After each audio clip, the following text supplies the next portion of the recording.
Bonjour, donc aujourd'hui on se retrouve pour la première vidéo sur ma chaîne. Voilà, aujourd'hui nous allons parler du programme Apollo. C'est parti.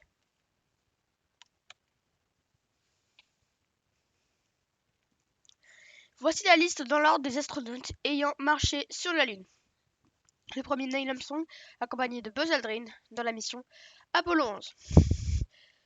Je vous laisse lire, voilà. Donc, tous les astronautes étaient américains.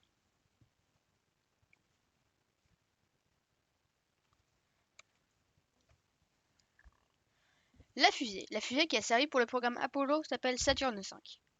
Les records de Saturne V, 204 décibels. J'ai mis une astérix parce que c'est une mesure de son.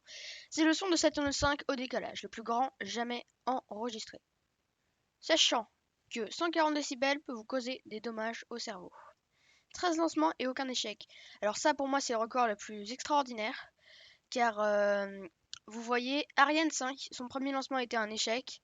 En plus que c'est une fusée, Saturne V, qui est la plus puissante jamais construite. 111 mètres, c'est la taille de cette fusée.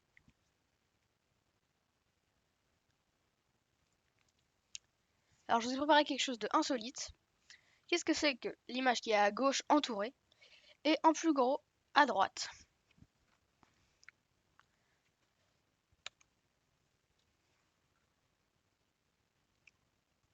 C'est de la glace. Les réservoirs sont remplis d'oxygène et d'hydrogène, des liquides très froids. Au moment du plein, l'air chaud et humide de la Floride a gelé au contact du premier étage qui n'est pas isolé. Les vibrations du décollage décrochent ce glaçage et des nuages de vapeur se forment. Donc, c'est de la glace et de la vapeur.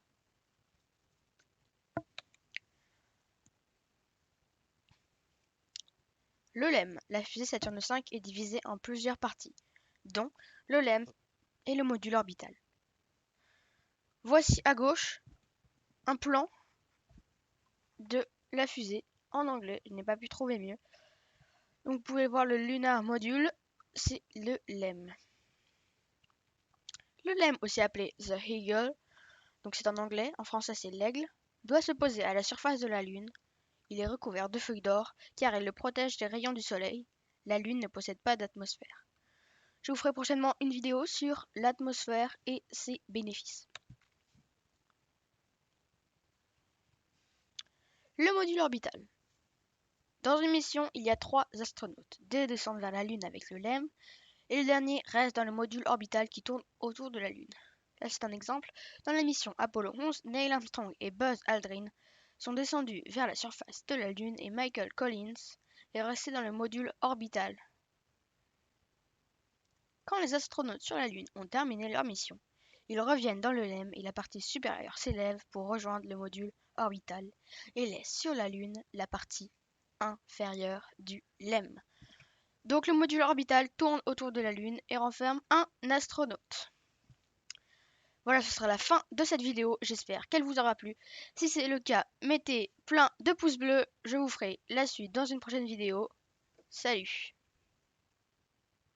Et n'hésitez pas à partager cette vidéo si elle vous a plu.